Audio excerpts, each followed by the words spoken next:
Sejam muito bem-vindos à nova temporada do Pod Entreaberto, pessoal. Estava morrendo de saudade de vir aqui gravar esse podcast tão interessante para vocês. Esse espaço que eu e o Ali criamos para termos conversas reais, abertas e falar de tudo um pouquinho. Não é mesmo, Ali? Estava com saudade de gravar, pode?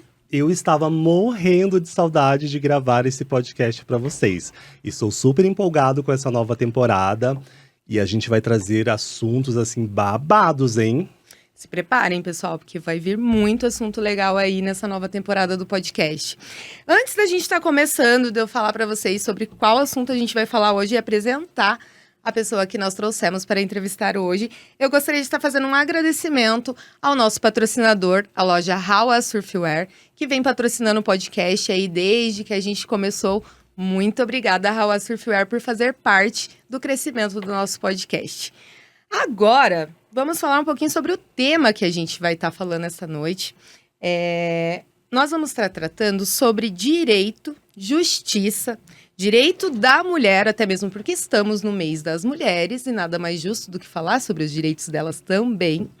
E situações que muita gente vive e nem sabe que tem até mesmo o amparo da lei consigo. Então hoje o Pod Entreaberto trouxe e é um enorme prazer estar recebendo ela, a doutora Tamily Oliveira, que é advogada especialista em direito civil, processo civil, direito do trabalho, além de ser mulher, esposa, mãe, uma mulher de fibra que eu e o Ali nós já conhecemos e hoje tivemos a oportunidade de trazer ela aqui para compartilhar algumas coisinhas com vocês. Doutora, muito prazer, é muito bom ter você aqui conosco. Seja muito bem-vinda, doutora, ficamos muito honrados por ter aceitado o nosso convite e vamos bater esse papo hoje super interessante.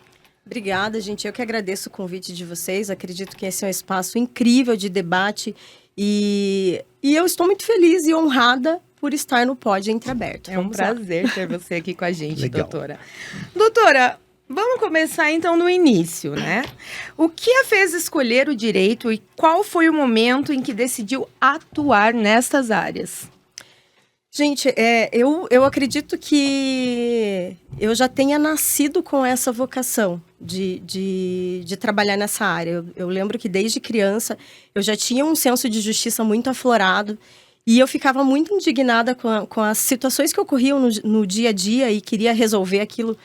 Então, eu entendi que eu tinha essa vocação para atuar na área jurídica, para, vamos dizer assim, acabar com essas injustiças ou lutar para que as coisas fossem muito mais equilibradas dentro da sociedade. Então, eu me entendi muito, já desde pequena, acredito que uns 10, 12 anos, que eu queria ser advogada e eu não me via fazendo outra coisa. Então, hoje, eu entendo que a minha profissão é minha vida. Né? Eu não me vejo fazendo outra coisa, senão atuando na área do direito. Arrasou. Chique, né? Desde pequena já é advogada. Vem aqui que eu vou botar ordem. Mulherada não é fraca não, você tá doido? Legal. Doutora, muita gente só lembra do direito quando aparece algum problema. Na sua visão, qual é o maior erro que as pessoas cometem por não conhecerem os seus próprios direitos? Eu acredito que o direito é uma matéria de senso comum que deveria ser aprendida, inclusive, nas escolas. Eu acho que as crianças já, desde tenra idade, já deveriam passar por essa experiência de entender o que elas são dentro da sociedade, quais são os direitos dela, já para assegurar os próprios direitos à medida que, né, essas crianças viram pessoas adultas. Então, pelo fato de haver essa ignorância, não no sentido de burrice, mas no sentido de ignorar aquilo que a lei traz como proteção, essas pessoas entendem que ou não possuem determinado direito, ou elas acham que, de repente, a justiça é para pessoas que têm condições de pagar, né? Então, ignoram que a política hoje, ela assegura que todas as pessoas possam procurar a justiça, um advogado de forma gratuita, ou então entendem que aquele direito não vai ser reconhecido, né? Em razão de várias injustiças que elas acabam chegando até elas, então isso acaba obstacularizando o acesso das pessoas à justiça. Então acho que a gente tem que mudar um pouco a mentalidade das pessoas já E já existe projeto nesse sentido para trazer o direito para dentro das escolas, já para que, né, a sociedade, os cidadãos, eles tenham mais propriedade e segurança para buscar os seus próprios direitos. Desde pequenininho já ir conhecendo os direitos, pelo menos os Desde direitos essenciais, os direitos básicos, né? Exatamente, já começa com o Estatuto da Criança e do Adolescente. A gente tem eu acredito que a sociedade está evoluindo nesse sentido, as pessoas pararam para debater os direitos das crianças nas escolas, então, minimamente se orienta a respeito dos direitos das mulheres, dos direitos das crianças, mas ainda é um assunto bastante complicado, principalmente aqui no Brasil, para trazer esse esclarecimento. Há uma certa resistência, né? Mas já existe projeto nesses sentidos para que advogados possam ensinar direito nas escolas e serem remunerados por isso, obviamente. Ai, gente, que chique. Doutora, um pouquinho sobre a questão de redes sociais, que é algo que hoje tem crescido muito. A maioria de profissionais e de áreas estão voltando-se muito para dentro das redes sociais, porque é um meio muito fácil de estar transmitindo informação, tanto de conteúdos bons como ruins, né? E hoje nós vemos muitas pessoas sendo expostas em redes sociais. Postagens pode gerar processo? Com certeza. As pessoas, elas muitas vezes ignoram o fato de que a nossa legislação, embora bastante restrita com relação ao direito digital, ao direito ao dever de punição, ainda existe uma legislação que pune as pessoas que cometem crimes na internet. Então, embora nós não tenhamos uma legislação específica para isso, a nossa legislação atualmente traz punição para aquelas pessoas que cometerem crime na internet. E isso já é bastante consolidado já no nosso meio jurídico, né? Esses crimes daí, no caso, seriam não só de golpes ali pela internet, mas como de expor outras pessoas, É que a internet virou, né, uma terra sem lei, né? Daí a gente vê muita gente hoje em dia que... Até a gente falando de criança, adolescente, que acaba cometendo suicídio por sofrer bullying na internet. Às vezes posta uma foto, daí as pessoas vão lá, comentam da aparência, né? Enfim, ou vira chacota. Exatamente. As pessoas entendem a internet exatamente como você falou. Imaginam que seja uma terra sem lei, mas não é. Né? Então, a partir do momento que a pessoa busca essa proteção jurídica, ela tem o respaldo da legislação para que aquela pessoa que cometeu esse crime seja punido. Infelizmente, no Brasil, a gente não tem um efetivo com relação à polícia muito grande para investigar esses crimes. Então, é interessante que as pessoas elas registrem esses crimes, né? Deem print, registrem num cartório. Existe um mecanismo hoje que você faz o registro pela própria internet, que é um mecanismo do judiciário mesmo, que o judiciário proporcionou para que as pessoas coloquem as mensagens lá e registrem para que aquilo seja considerado como prova. Então, existem diversos mecanismos hoje para aquela pessoa se proteger de eventual crime cometido. É que muitas pessoas falam, processar alguém errado. Você acha que esse termo assim, é um tabu na sociedade? É ignorância mesmo? É medo? É totalmente errado você pensar dessa forma, na realidade, né? A partir do momento em que você tem um direito seu violado, você deveria, por obrigação, procurar o judiciário para punir aquela pessoa que agiu dessa forma. Porque a partir do momento em que você entende que buscar um direito seu é errado, isso vai fazer com que se valide essas ações, né? Que as pessoas cometam cada vez mais infrações, mais crimes. Então, a partir do momento que você não procura, as pessoas sentem que elas vão sair impunes da situação, e isso acaba disseminando essa prática de cometer mais crimes e de não procurar a justiça para que esses crimes sejam punidos. Os criminosos acabam ficando safados, né? Exatamente. Já são, né? E ficam mais ainda, né? Daí vão cometendo crime, não são punidos e assim e não vai, são né? punidos não porque não haja alguma punição, né? Mas sim porque a pessoa, quem sofreu a situação ali, às vezes não sabia do seu direito, não foi atrás e não... Exatamente. Não a gente teve tem uma um termo punição. jurídico que a gente utiliza bastante, né, na nossa área, que é a justiça não socorre quem dorme. Né? Então, a partir do momento que a pessoa não busca, não tem como o judiciário proteger uma pessoa que que não buscou esse direito, né? Que não requereu essa proteção. Então, não tem como o judiciário bater na tua porta e dizer, olha, né, eu sei que alguém feriu a sua honra, alguma coisa nesse sentido. Então, a pessoa realmente ela tem que ir atrás, porque a lei está aí para isso.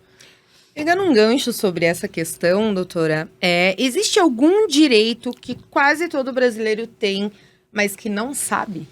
O direito de buscar o judiciário, o direito de procurar a proteção da lei, sem precisar pagar por isso, né? Então, muitos imaginam, eu vou entrar com um processo, eu vou ter que pagar custas, eu vou ter que pagar um advogado. Então, tem muitas áreas do direito que, primeiro, você não precisa de um advogado para você buscar essa proteção. E ainda que você precise de um advogado, o Estado ele disponibiliza esse profissional bastante qualificado para te dar essa proteção. Nós não temos, assim, defensores públicos necessários para atender toda a população. Então, o que os advogados fazem? Eles se cadastram como defensores dativos. Então, existe uma ordem, uma fila para esses advogados atuarem. À medida que o teu processo aparece, o juiz nomeia esse advogado que está na fila, que muitas vezes é um profissional... Muitas vezes não, normalmente é um profissional competente e que vai te proteger ali naquela situação e depois é o Estado quem vai remunerar esse profissional. Então, existe essa como é que eu posso dizer... essa ignorância, no sentido de ignorar a lei, porque o Estado dá essa proteção para o indivíduo, proteção integral, né? Para que ele busque os seus direitos. A justiça brasileira, ela realmente é lenta, como a maioria das pessoas dizem? Isso é um mito ou é uma realidade? Olha, para a gente entender se ela realmente é lenta ou não, nós temos que fazer um comparativo. É lenta em relação a qual país? Aos Estados Unidos? Ou ela é lenta em relação, né, à ausência de... Nós temos realmente no judiciário, gente, uma precariedade com relação a profissionais para julgar processos. Então, nós temos muitas vagas para juízes, por exemplo, mas que não são, essas vagas não são ocupadas porque não tem profissional para passar num concurso, profissional competente que tenha passado num concurso e assumido essas vagas. Então, realmente há uma gama de processos muito grande e que o nosso judiciário não dá conta, né? Mas, se a gente comparar 20 anos atrás, os processos que tramitavam há 20 anos atrás em relação a atualmente, pessoal, o processo... Eu acredito que no máximo em 3 anos nós temos a resolução de um processo. Eu já vi processos serem julgados em menos de 6 meses. Nossa. Então, tudo depende da cidade onde você vai protocolar aquela ação, se aquela cidade tem um número maior ou menor de números de ações. É muito relativo, sabe?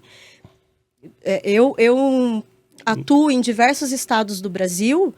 Rio de Janeiro, por exemplo, eu acho um estado bastante demorado na tramitação dos processos. Mas ele é mais precário, assim, em cidade pequena ou não tem nada a ver? Cidade grande não tem nada a ver. Às tem... vezes a cidade, como eu atuo bastante em Sengés, né? Que é uma cidade do interior do Paraná, que só tem um juiz para julgar todas as causas e o processo tramita extremamente rápido, né? E por outro lado, nós temos grandes comarcas, que daí nas grandes comarcas aumenta também o número de população e tudo, aumenta o número de processos. Mas depende muito do estado, né? Então, o Paraná é um estado relativamente rápido para a resolução de processos. Então, eu me sinto extremamente confortável de atuar aqui no Paraná, porque eu sei que aquele indivíduo ele vai ter a proteção estatal de uma forma bem célere, né? Do que outros estados, por exemplo. Daí até dependendo do tipo de processo, você já consegue passar para o cliente um prazo dentro do, né?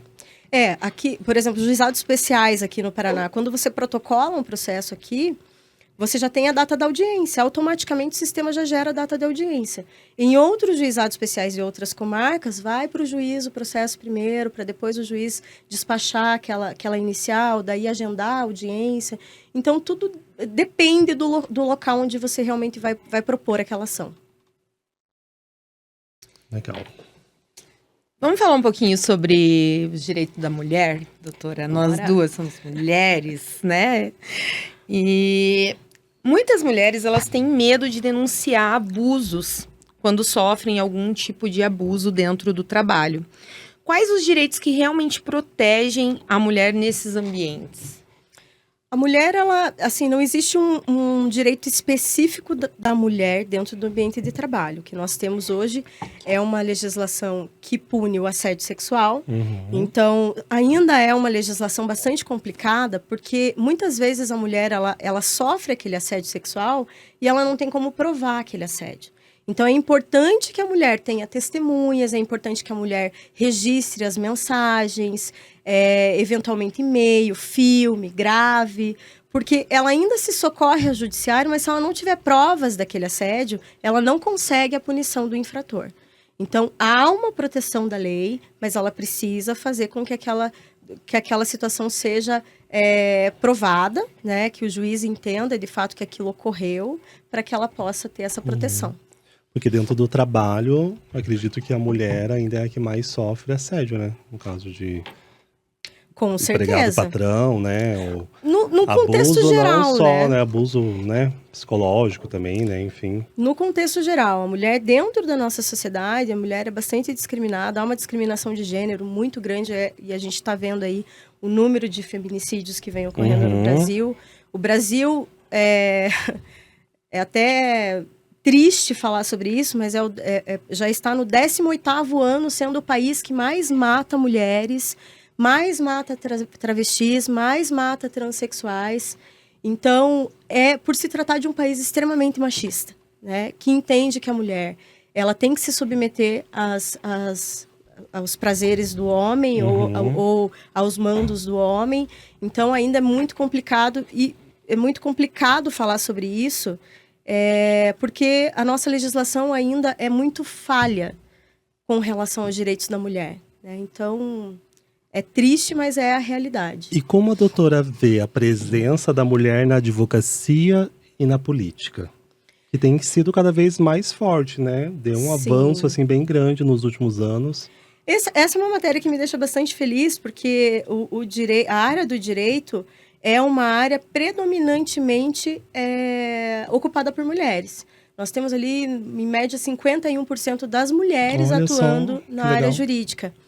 Então, e a gente vê que cada vez mais as mulheres vão ocupando esses espaços. Embora, né, a gente tenha aí tenhamos apenas 3 ministras mulheres atuando no STF em 130 anos de judiciário, mas eu acho que as mulheres elas estão cada vez mais ocupando esses espaços e trabalhando para que elas tenham, né, esses espaços de poder ocupados, não apenas ocupar o espaço, mas ocupar espaço de poder. Se empoderando mais, se empoderando tendo uma postura cada vez mais forte. Exatamente. Agora, na política, na realidade, eu não entendo por que as mulheres ainda estão bastante tímidas em relação a atuar na política. Porque nós temos apenas 15% das mulheres atuando na política. É bem pouco. Então, é muito pouco. E isso acaba que prejudicando todas nós, porque diminui o número de projetos, né, de ascensão às mulheres na nossa sociedade. Então, eu acho que isso tinha que mudar a mentalidade da mulherada para que elas possam cada vez mais ficar atuantes. Embora nós sejamos 53% das eleitoras no Brasil. 53% dos eleitores no Brasil são mulheres. Então, nós temos a predominância no eleitorado. Então, por que nós não ocupamos esses espaços de política? Então, é realmente triste isso, né? Elas ficam com vergonha, parece, né? Tipo,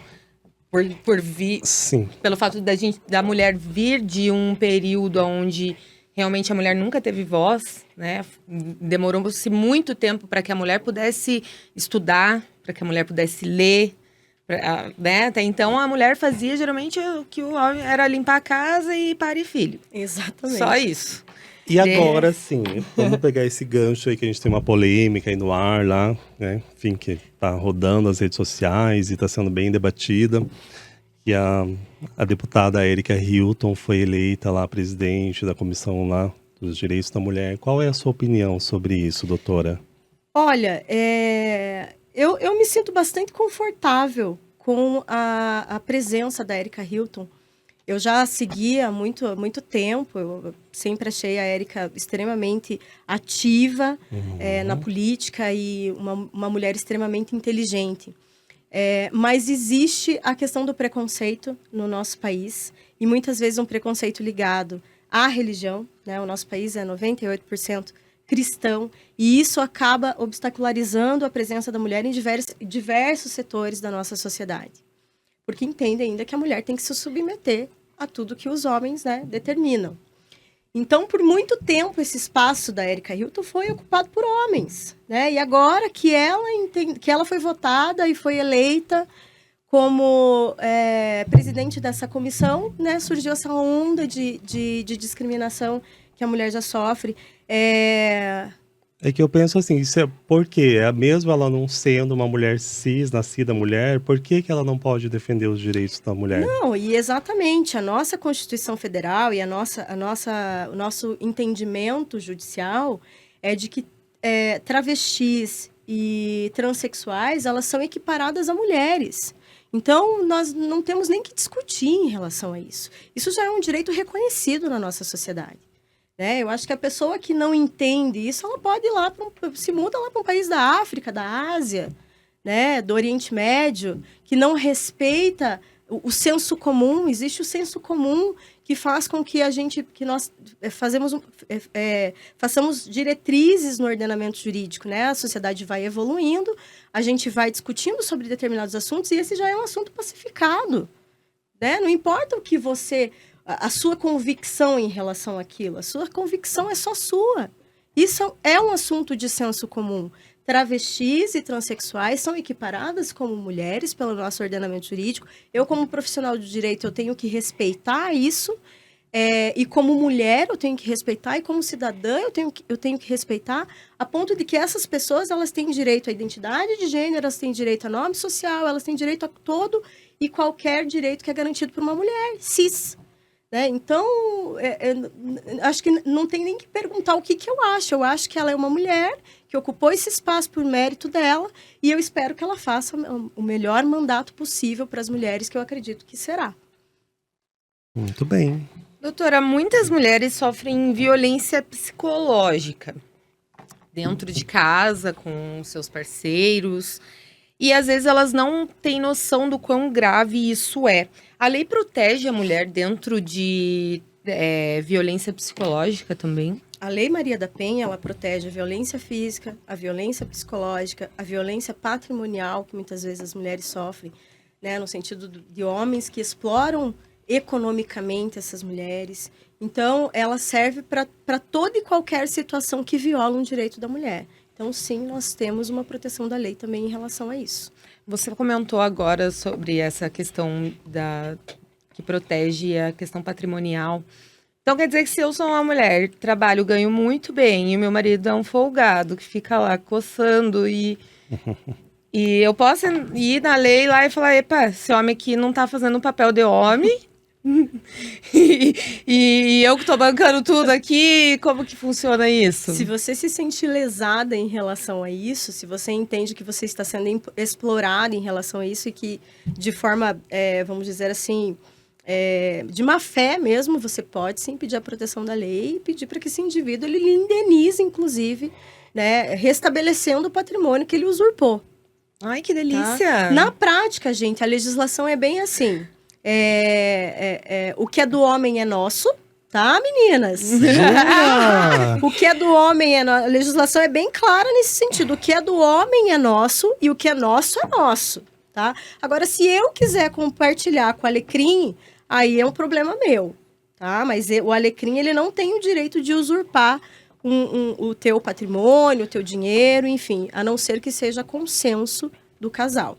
Não é legal isso? Ótimo. Mas as mulheres têm direito, mesmo não tendo casado no civil, feito união estável, se tiver um período de convivência, como que funciona? Tem isso o direito... mesmo. A partir do momento em que esse casal, ele está junto com a intenção de constituir família, já tem a proteção da lei nesse sentido. Não importa se está formalmente registrada essa união ou não, mas a partir do momento em que eles estão juntos com essa ideia de termos família e, né, a proteção, a lei já está aí para fazer essa proteção mesmo. Viu, mulherada? Se esperta.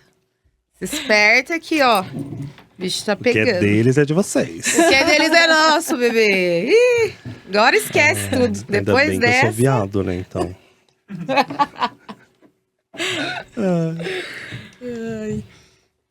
Doutora, qual foi um caso que chegou até você e que te marcou muito como advogada? Voltado para essa questão da mulher, assim. Voltada para a questão da mulher, eu acho que hoje a nossa luta, e eu me incluo nessa situação, porque eu também já sofri violência doméstica, né? Tanto psicológica quanto patrimonial.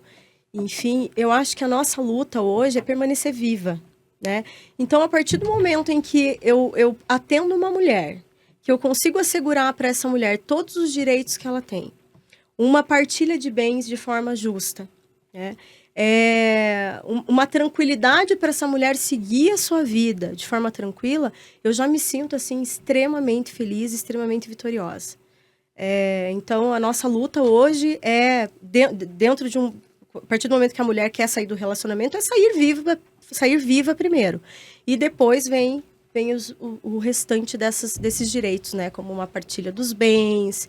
E entender que as mulheres elas não precisam estar casadas para elas serem felizes ou serem bem-sucedidas. Se elas quiserem, ok, tá ótimo. E eu não tenho... muitas vezes, quando eu falo assim, os homens acham que eu odeio eles. E eu não odeio, inclusive, pessoal, eu gosto bastante, tá? Deixar aqui registrado para vocês. Mas é óbvio que eu sempre vou proteger a mulher. Porque a mulher ainda é a mais prejudicada quando ela sai da relação, ela é a mais prejudicada quando ela está dentro da relação. Então, em todos os aspectos da sociedade, quando ela procura um emprego, quando ela ocupa um cargo, ela ainda não tem, né, o salário equilibrado em relação aos homens. Então, a mulher ela sempre está sofrendo ali as consequências de uma sociedade misógina. Então, eu sempre vou trazer essa proteção para a mulher. Então... quando eu consigo trazer esse equilíbrio, quando eu consigo trazer essa paz para essa mulher, eu já me sinto vitoriosa na minha profissão. Mas eu acho que cada caso de cada cliente, ela tem uma singularidade que... Tem um feeling que pega ali. Sim, que Mas tem algum caso, assim, que você pegou, principalmente essa questão, assim, de separação, assim, que... às vezes a mulher, não sei... Você falou, vamos processar ele, às vezes vamos arrancar as ali cuecas. que meio que queria abrir mão dos direitos dela, ou, né, ou não quis tudo, alguma coisa sempre assim. Sempre tem alguma cliente que prefere... Mas daí você tenta conversar, entrar na mente dela e... Sim, elas me procuram. Acontece muito, gente. Acontece muito da cliente me procurar, quer se divorciar. Por medo, e ela tá sempre dando uma chance pra pessoa, né? Não, a gente vai tentar mais uma vez. E já aconteceu, inclusive, de eu fazer o divórcio de uma determinada cliente, de um determinado casal... e eles passarem, sei lá, 2 anos separados e depois eles casarem novamente. Né? Essa gosta de ler o mesmo livro. Precisava só de um ar. Acha que vai vir com uma versão diferenciada. Mas, enfim, eu acredito que se é vontade, né, do cidadão, a gente tem que respeitar e validar e tá tudo certo. Tenta sempre colocar, né? Porque a gente ouve muito, a gente trabalha com mulher, né? Diariamente também, então a gente ouve muitas histórias, né? No decorrer do dia, da semana, né? Então, a gente não sabe, né, orientar bem corretamente. A gente sabe indicar a doutora, né? Mas, às vezes, a gente ouve uma história ou outra, a gente, né? De mulher que, às vezes, né? Eu só quero me separar, não quero mais saber dele, né? Não quero Deixa nada tudo pra dele. ele, eu não quero nada dele. Mas daí a gente fica ouvindo, né, fica pensando, meu Deus, não é bem assim, né, que funciona. Às vezes a pessoa lá viveu 15, 20, 30 anos, né, com o bendito e daí... Se anulou, né, de repente saiu do trabalho, só para cuidar da casa, ou dar essa proteção maior para os filhos, né, então... existe até um projeto, não sei, porque agora houve uma redução da questão do tempo de pensão alimentícia que o marido... ele paga para a mulher, né? Então, vamos imaginar que você ficou lá 20 anos casado e você simplesmente parou de trabalhar, parou de estudar, parou de se desenvolver intelectualmente para cuidar do marido, para cuidar dos filhos. As decisões que nós temos atualmente é no sentido de proporcionar apenas 2, 3 anos de pensão alimentícia para essa mulher, para que ela volte para o mercado de trabalho. E aí ela se mantenha, né? Então o indivíduo lá, o ex-marido, paga esses 3 anos e depois fica desobrigado. E ela tem que se organizar durante esse período. Então, já existe algumas decisões no sentido que, olha, se ela parou de trabalhar todo esse tempo e ela não se desenvolveu, não tem como você devolver esse tempo para ela. Então, você vai ter que pagar a pensão alimentícia de forma contínua, né? Até o resto da vida vitalícia. E eu acho que isso é uma grande conquista para as mulheres, porque eu acho que nenhuma mulher se casa pensando que um dia ela vai se separar daquele cidadão. Eu acho meio justo, né? Porque se depender da pessoa passa ali 15, 20 anos, 30 anos, a pessoa já está com uma certa idade, daí como que vai se recolocar no mercado de trabalho? Exatamente. Então, nós estamos avançando de forma bem devagar em relação aos direitos da mulher, mas eu acredito que avançar. Que vai. Doutora, existe algum direito que praticamente todo trabalhador tem, mas a maioria nem sabe? Acho que eu já fiz essa pergunta, gente. Acho que deu um bug aqui. Ah, sim. Com o crescimento do trabalho informal, doutora, e autônomo, os direitos trabalhistas estão se enfraquecendo? Estão. Nós temos hoje a pejotização, que a gente chama. A maioria das empresas, não sei se a maioria, eu não tenho esses dados, gente, mas boa parte das empresas contratam os trabalhadores com contrato mesmo, né? Contrato de PJ. Então faz com que aquele trabalhador... Pode. A legislação, ela permite. O problema é que essas empresas, elas tratam esse trabalhador como um trabalhador seletista. Então, esse cidadão, ele tem que entrar no horário, sair no horário, ele tem que se submeter às ordens do empregador, ele tem que ir todos os dias trabalhar. Então, a partir do momento que esse indivíduo ele é tratado como um funcionário comum, como se ele fosse um seletista, ele tem os direitos de um trabalhador comum. Tá?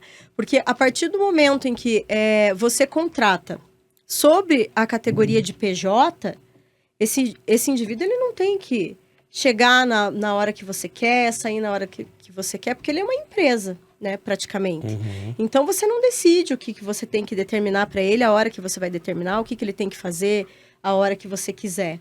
Né? Então, há essa diferença. Trabalhador PJ, ele administra o seu próprio trabalho. Trabalhador comum, ele se submete às ordens do empregador. E aí as pessoas não entendem muito essa classificação e quando saem de uma empresa acabam não buscando os direitos porque, eu era contratado como PJ, então eu não tenho direito de receber, né, os direitos como se eu fosse um seletista.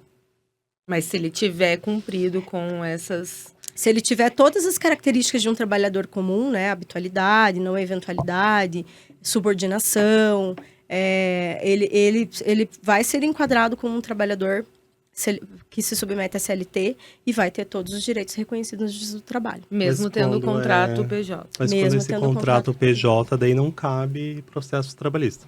Sim. Cabe. É isso que nós acabamos de falar, que se ele tiver todas as características de um trabalhador comum, pessoalidade, ele não pode se fazer substituir por outra pessoa, é ele que tem que desempenhar o trabalho. Exclusividade, né? Então é ele que tem que estar lá. Não eventualidade, ele tem que ir trabalhar todos os dias. Subordinação, é o empregador que determina o que ele tem que fazer, a hora que ele tem que fazer, inclusive fiscaliza. E salário, no final do mês ele recebe um valor X de salário. Ele é classificado como empregado, né? Ele não é um empresário, né? Então, ele vai ser submetido à CLT e vai ter reconhecido todos os direitos dele. Muito bom. Eu acho que a maioria das pessoas não tem essa noção, né? Porque hoje em dia a gente vê muitas pessoas trabalhando como autônomo, como PJ, com seus MEIs e afins, e não tem essa noção, porque às vezes acabam fazendo essa prestação de serviço como empresário para algum certo lugar, mas aonde é cobrado exatamente como se ele fosse um funcionário que está lá batendo cartão. Ele só não bate o ponto, porque o resto... Exatamente. Isso quando não pedem, né? Porque acho que tem lugares que até chegam a pedir para a pessoa, sei lá, registrar né? Uma entrada, alguma coisa. Gente, a subordinação. Tem até aquela questão da escala, né? De trabalho, do fim da escala 6 por 1 lá. Imagina, a pessoa tem que trabalhar 6 dias na semana e descansar só 1. Né? A pessoa passa mais tempo no trabalho do que em casa, né? Então, ela acaba não participando da vida familiar dela. Ela vive para o trabalho. Porque daí ela chega em casa já à noite, né? Os filhos normalmente estão dormindo.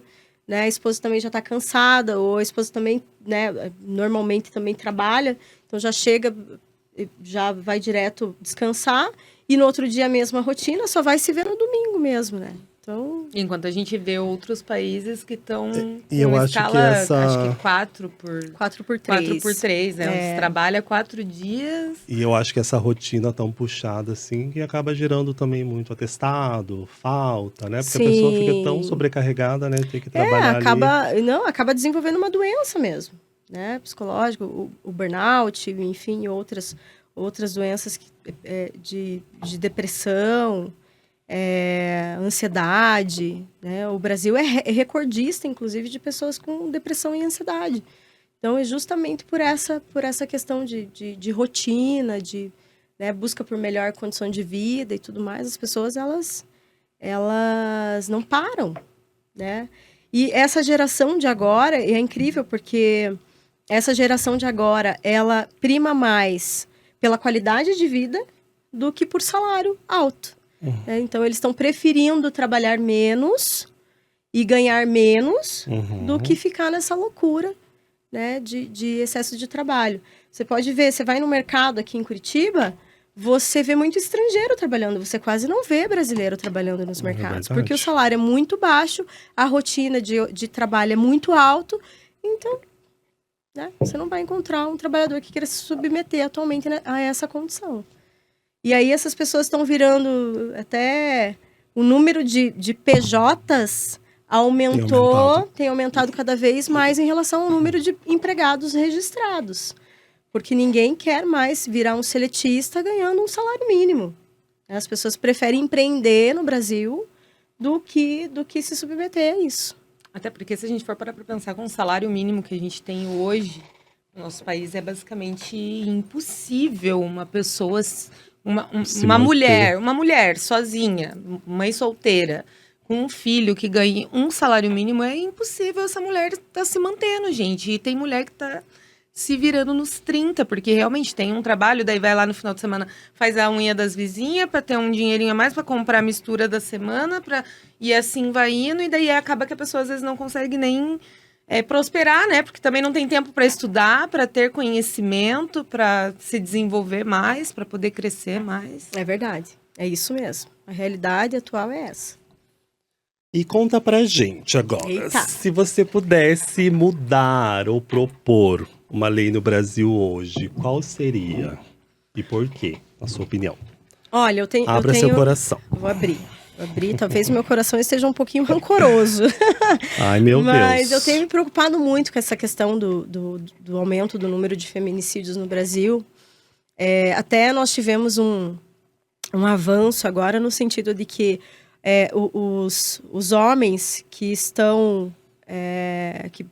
que violentaram as mulheres, que violentarem as mulheres e trazerem esse risco para as mulheres, ele vai ter que usar tornozeleira eletrônica, né? Então, achei babado isso. Achei Babado, incrível. né? Já fiquem espertas, meninas. Viu que a aí, tornozeleira então... já corre. Exatamente. Sai vazada já.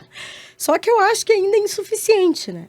Eu acho que... Tinham que ser leis mais duras. Mas... Se a gente desse umas armas para as mulheres? Pois é. Só para as mulheres. Eu acho que mulher em situação de violência doméstica com medida protetiva ativa deveria receber ali umas aulas de tiro. de tiro, umas aulas de defesa pessoal e essa possibilidade de ter o porte de arma liberado. Se autodefender, né? Para autodefesa. Né? Eu não sei se é esse o caminho, mas eu acho que está na hora da gente começar a discutir sobre isso. Porque, né, a incidência de violência está muito alta e a gente está sem proteção. Não dá tempo da polícia chegar. Não dá tempo de alguém assegurar e garantir que aquela cidadã vai sair viva daquela situação. A partir do momento que ela está armada, o cara chegou perto, ela não dá nem a oportunidade dele abrir a boca. Já é pipoca. Entendeu?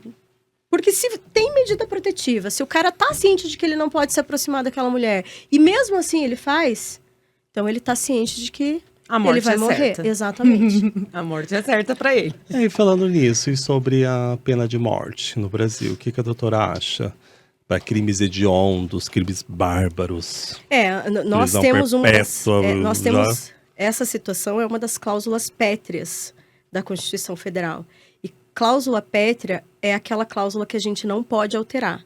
Então, por mais que a gente discuta sobre isso, né, e a gente entenda, poderia aprovar, não poderia aqui no Brasil, porque se trata de uma lei que é impassível de alteração, a não ser que houvesse uma nova constituinte, né?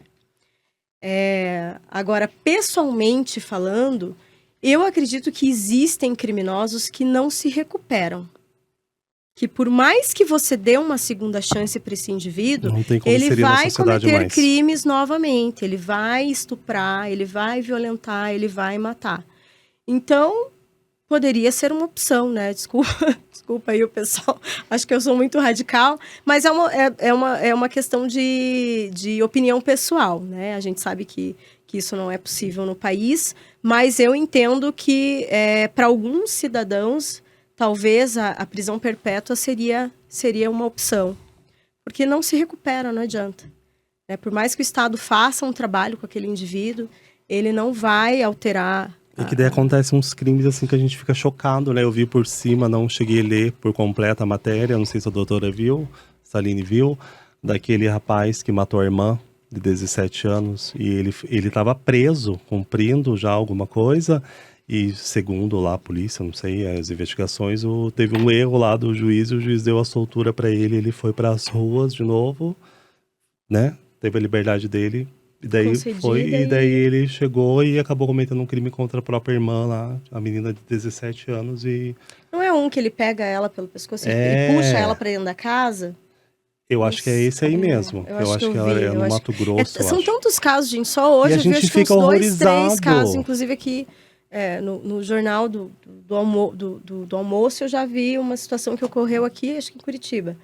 Então, assim... 4 mulheres são mortas todos os dias, né, por feminicídio. Então, pense que nós temos aí o ano todo, né, o percentual de mulheres mortas é muito grande. A gente virou uma epidemia, realmente. Então, nós temos que ter políticas públicas que assegurem uma maior segurança para essas mulheres. Sim. A gente tem que começar a discutir sobre isso. Ainda nesse gancho sobre a mulher, doutora, como está fluindo as questões, eu não sei ao certo, né, se já está dentro de alguma lei, ou se realmente, porque ouve-se falar muito da questão da liberação ou legalização do aborto para a mulher, para que a mulher possa ter voz sobre o seu próprio corpo, né? O que você acha a respeito disso? Como está sendo essa questão perante a lei? Muitas leis aqui no Brasil, elas não são aprovadas por uma questão de religião. Né? Infelizmente, não deveria, mas infelizmente a religião, ela acaba por influenciar nas decisões dos políticos, né, das pessoas que estão nos representando, e acaba que esses tipos de projetos progressistas não são aprovados, porque o nosso país ainda é muito conservador. Eu tenho minha opinião própria em relação a isso, eu acho que o aborto deveria ser legalizado, eu acho que ninguém... sendo um ser humano, gostaria de ver uma criança morta. Não se trata disso. Mas eu acho que a partir do momento em que o Estado ele toma o controle dessa situação, por exemplo, ele abre a oportunidade para essas mulheres baterem a porta do SUS, por exemplo, ele vai poder atender essa mulher no sentido de entender o porquê que ela quer fazer aquele aborto. Ela vai ser atendida por um profissional da saúde, um profissional da psicologia, que muitas vezes vai... não é convencê-la, né, a não abortar, mas trazer uma outra percepção no sentido de mudar a opinião dela em relação àquela criança. Porque muitas vezes ela está em dúvida em relação ao aborto, mas, né, como ela não tem essa ajuda, ela vai fazer de qualquer forma. Então, se o Estado tiver esse controle, essa mulher ela pode mudar de opinião, porque ela vai ter ali a proteção de um profissional da psicologia. E aí, muitas vezes, ela vai entregar essa criança para adoção, ou então ela vai entender, não, eu vou ficar com essa criança, por quê? Porque em países que foi legalizado e a mulher não tem condição de criar financeiramente essa criança, esse Estado ajuda essa mulher a levar a gravidez adiante e dá ali um auxílio para que ela crie aquela criança. As bolsas. As nós famosas vemos. bolsas. As Claro que isso vai famosas trazer. E a discussão é uma discussão muito grande. Eu acho que a gente tinha que abrir espaço para discutir sobre isso, né? Porque a maioria das mulheres que abortam são mulheres que já possuem filhos, são mulheres cristãs e são mulheres casadas. Olha só. Né? A maioria delas. Então, muitas vezes... E a gente tem que entender o seguinte, independente do Estado aprovar ou não, ela vai fazer o aborto. Só que fazendo um aborto clandestino, ela corre o risco de morrer. Sim. Ela coloca Né? a própria vida em risco, Ela né? coloca a própria vida em risco, então, né, essas crianças vão ficar totalmente desamparadas, esses filhos dessas mulheres. Então, eu acho que, inclusive, nesses países que legalizaram, reduziu o número de abortos. Então, eu acho que é uma questão de consciência coletiva, no sentido de que, se a gente vai salvar vidas, por que não legalizar? Né? Claro, e não vai ter uma fila, as pessoas, meu Deus, a gente vai legalizar, vai ter uma fila de mulheres querendo abortar. Até porque acho que não seria algo tipo, vai sair aprontando aí pra tudo quanto é lado, vai chegar lá, Não bater no precisa SUS e vai mais fazer o cuidar, aborto. se Não engravidar, é tem essa solução. situação, E essa né? mulher vai passar por uma política de orientação sexual e tudo mais, de método contraceptivo. Muitas vezes ela sai de lá já com o DIU, né? Depois de... Então, assim, eu acho que nós temos que, pelo menos, discutir. Atualmente não se abre essa possibilidade, né? Porque as pessoas estão tão radicais, né? A proposta da esquerda não é aceita pela direita, da direita não é aceita pela esquerda, e aí ninguém se conversa mais, ninguém se entende. É que então... tem uns casos bem extremos, né? Que eu acho que eles deveriam, né, repensar, né? Porque É às que vezes, às vezes é uma criança, Não, inclusive- uma menor de idade, né? A Que nossa- é abusada e a nossa é obrigada E a não gerar é um só, filho, né? nem Uma só criança com vai gerar Exato. outro filho. relação ao aborto, né? Porque foi liberado há pouco tempo que a mulher pudesse fazer a laqueadura para que ela não tivesse mais filho por uma opção dela de não gerar mais. Porque até então isso era permitido apenas com a assinatura do pai, do marido. Não, e não é só isso. Atualmente, a laqueadura, ela é permitida, inclusive, para mulheres que nunca foram casadas e nunca Que tiveram nunca filhos. tiveram filhos. Que antes só era permitido para mulheres que já tinham uma certa idade e que tinham, sei lá, 2, 3 filhos, né? Hoje, Ou seja, eu a mulher era simplesmente obrigada- não quero gerar, eu não quero ser mãe. Então, atualmente, a legislação, ela permite que as mulheres façam esse procedimento. Já deu e um tá tudo avanço, certo. né? Exatamente. Já é alguma coisa, né? Porque é basicamente isso. A mulher vive e não pode ditar sobre o seu próprio corpo, sobre aquilo que vai ser feito com o seu próprio corpo. Que gerar uma criança, você, doutora, eu sei que tem filhos, e não é fácil. E isso muda a vida da mulher não só de uma forma física, né? De gerar um filho, mas também de uma forma psicológica muito grande, porque a responsabilidade que é você ter um filho é muito grande, né? E é como eu já ouvi dizer assim, a mulher se torna mãe a partir do momento em que ela descobre que está grávida.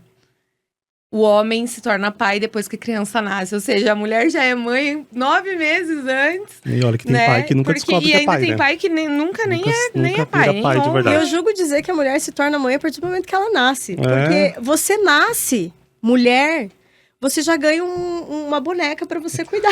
É verdade. É verdade. A vida E aí você inteira já é passa a introduzido vida isso. inteira né? cuidando daquela Imposto, boneca como e se fosse treinando obrigada pra a ser ser mãe. mãe. E não só Né? a questão de ser mãe, mas a gente estava comentando esses dias, a gente estava conversando, né, Ali, lá no salão, eu, Ali, uma conhecida nossa, e isso é introduzido para a mulher que desde sempre a mulher tem que lavar, passar, cozinhar, cuidar de filho. Então, desde pequeno, o que você ganha quando é menina e é criança? Vai ganhar uma boneca, que vai ser o teu neném. Aí você vai ganhar o jogo da cozinha, da Barbie, pra você ir lá fazer comida. Comidinha, Né? geladeira, A fogãozinho. geladeirinha. E não é Gente, é introduzido, engraçado. né? Outros artefatos, vamos dizer assim, para que a mulher possa ter mais voz desde pequena, né? Aí chamam as mulheres de personalidade forte, aquela que não quer aquilo lá. Exatamente. Se você for numa loja de brinquedo, tem um setor gigante para os meninos, de brinquedos diversos. E para a menina tem, sim, um setor... É como se a imaginação dela fosse reduzida só àquilo. só né? a boneca e... Né? Enfim. Maquiagem e panelinha. Ela Triste. não pode, né? Triste, Quer por isso que jogar eu uma- brincava de bolinha de gude, e futebol, Mas e é raia, isso. Bets. bets. Era a melhor coisa, né? A gente sabe que a doutora também é professora. Na sua experiência como professora, os novos advogados estão preparados para a realidade da profissão? O que a doutora pensa? Eu acredito que não. Você há quanto tempo já na área, doutora? 23 anos. É bastante, já 23 é um anos. legado já. Eu acho que a faculdade ela falha muito com relação ao período de experiência desses profissionais, né? Então, o advogado ele se submete à prova da ordem, que não é uma prova fácil, mas não é uma prova que reflete a realidade, né? Então, eu acho que o período de estágio na área do direito deveria ser um período maior. Nós temos ali o último ano apenas. É bem pouco. É pouco. Eu acho que isso é pouco para formar esse profissional realmente qualificado para atender as demandas das pessoas. Você está lidando com a vida das pessoas, isso é sério, né? Então, se o profissional realmente não estiver preparado, ele pode perder, né, a chance da vida de alguém, né? O direito à saúde de alguém, o direito à previdência de alguém, né? O direito ao reconhecimento de uma união de alguém. Então, é muito sério. Então, eu acho que esse período de estágio deveria ser ampliado. A pessoa tinha que sentir mais na prática, né? Não Exato. é só estudar o teórico ali, tem que sentir na prática, né? Isso. Pra se preparar Claro que adequadamente. vai desenvolvendo, né? À medida que a pessoa vai trabalhando em toda e qualquer área. Mas eu acho que saúde e direito, né? O médico e o advogado, eles tinham que ter um período maior de prática profissional para daí poder atender as pessoas, né? Então, Ainda mais com essas questões hoje de muitas graduações online, então se torna ainda mais complexo, né?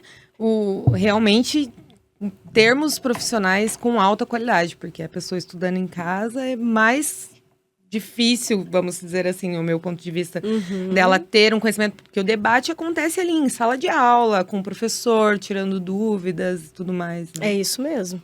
Qual é a maior injustiça que você já presenciou dentro de um processo ou na prática jurídica? Então, a gente acaba presenciando injustiças todos os dias, né? O direito, infelizmente, ele não é uma ciência exata.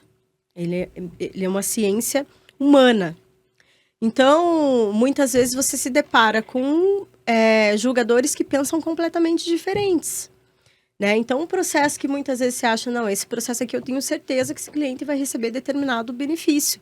E aí, chega na prática, aquele julgador entende completamente daquilo que você aplicou ali na tua tese, né? Então, por isso que a advocacia, ela é uma atividade de meio, ela não é uma atividade de fim. Até esses dias, semana passada, eu fui numa audiência e eu estava conversando com a testemunha, orientando a testemunha, e ele falou assim, eu entrei também com processo contra essa empresa e tal. E aí eu falei assim para ele, tá, e por que você não nos procurou, né, para ingressar com esse processo? E procurou outro escritório? Aí ele falou assim, não, porque eu conversei com um advogado, e até um advogado que eu conheço, e ele falou que ele nunca perdeu um processo. Então, por isso que eu escolhi ele. Eu falei assim, olha, se esse advogado falou para você que ele nunca perdeu um processo, ele já é um advogado que não tem ética nenhuma, porque é impossível você nunca ter perdido um processo tendo um escritório. Muitas vezes você vai defender a pessoa que tem o direito, mas muitas vezes você vai defender a pessoa que não tem, né? Não necessariamente você vai defender aquele que tem razão, e muitas vezes você vai perder o processo. Então, é impossível um advogado que tenha ganho todas as causas que tem atendido. Isso daí é só nos Estados Unidos, gente, lá no Suits. É, Só as no Suits. séries Só o da Harvey. vida. Só o Harvey Tá? que consegue isso.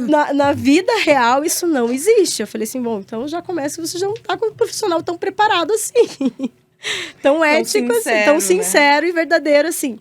Então, porque realmente acontece de você buscar esse direito e lá na frente o juiz entender completamente diferente daquilo que você que você buscou, a tese que você aplicou, embora tenha muitas vezes muitas jurisprudências, muitas decisões naquele sentido, tem decisões conflitantes, então um julgador pensa de uma forma, outro julgador pensa de outra forma, você tem que tentar ali trazer a tese para aquilo que vai trazer o benefício para o teu cliente, mas a nossa atividade é de meio, não é de fim, porque não é a gente que decide o processo, é um juiz, é um julgador, enfim.